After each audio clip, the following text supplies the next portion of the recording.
Assalamualaikum warahmatullahi wabarakatuh. Kami dari kelompok 2 ingin mempresentasikan atau membahas analisis risiko kebocoran data pada platform e-commerce Tokopedia, di mana sebagai salah satu kasus pelanggaran privasi terbesar di Indonesia, dengan dengan mengangkat tema infringement of privacy. Sebelum masuk pembahasan, perkenalkan, saya Fatana Nadia Ramawati dengan NIM 19220235. Saya Naila Talita Marcelina dengan NIM 19220610. Saya dengan Ronaldo Saputra dengan NIM 19220626. Saya Jonathan Ruliano dengan NIM 19221442. Saya dengan Zaki Nugroho dengan NIM 19221617. Pembahasan yang akan dibahas mencakup latar belakang, rumusan masalah, tujuan, metode penelitian, kasus kebocoran data Tokopedia, dan kesimpulan. Latar belakang, perkembangan e-commerce di Indonesia memberikan kemudahan dalam aktivitas transaksi digital, namun juga meningkatkan risiko kebocoran data pribadi pengguna.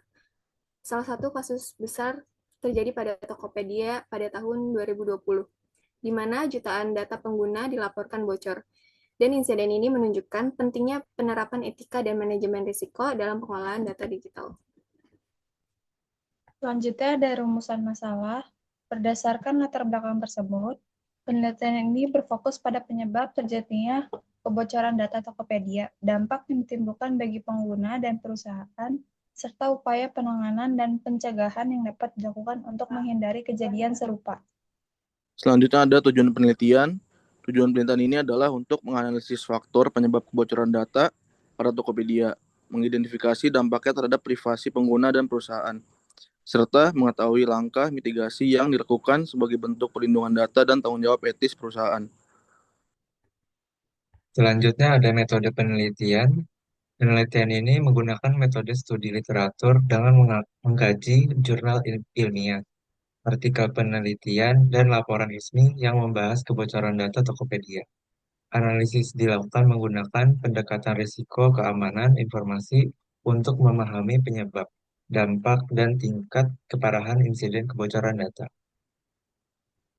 Kasus kebocoran data Tokopedia, yaitu di sini kasus kebocoran data Tokopedia terjadi pada tahun 2020 dan melibatkan sekitar 91 juta data pengguna. Insiden ini terungkap setelah data pengguna diperjualbelikan secara ilegal di forum daring dan kemudian dikonfirmasi oleh pihak Tokopedia. Data yang bocor meliputi informasi akun seperti username, alamat email, dan nomor telepon sehingga menimbulkan kekhawatiran terhadap perlindungan privasi pengguna.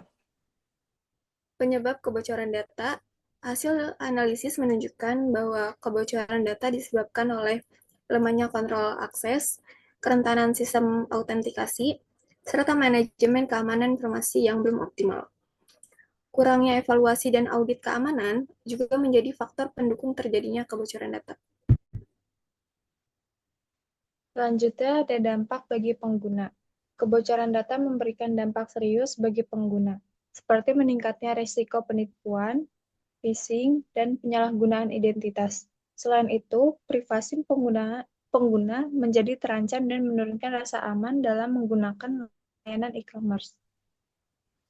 Dampak bagi perusahaan yaitu kebocoran data dapat menurunkan kepercayaan publik, merusak reputasi, serta menimbulkan potensi sanksi hukum. Perusahaan juga harus menanggung biaya tambahan untuk pemulihan sistem dan peningkatan keamanan informasi. Selanjutnya, upaya penanganan Tokopedia. Sebagai bentuk penanganan, Tokopedia melakukan peningkatan sistem keamanan, menerapkan autentikasi ganda, serta melakukan audit keamanan secara berkala. Selain itu, kerjasama dengan pihak keamanan cyber dilakukan untuk mencegah terulangnya insiden serupa. Kesimpulannya adalah kebocoran data Tokopedia terjadi akibat kelemahan dalam sistem keamanan informasi dan manajemen risiko. Insiden ini berdampak besar bagi pengguna dan perusahaan, sehingga penerapan keamanan data dan etika teknologi informasi menjadi hal yang sangat penting dalam ekosistem e-commerce. Demikian presentasi yang dapat kami sampaikan. Kurang lebihnya mohon maaf. Wassalamualaikum warahmatullahi wabarakatuh.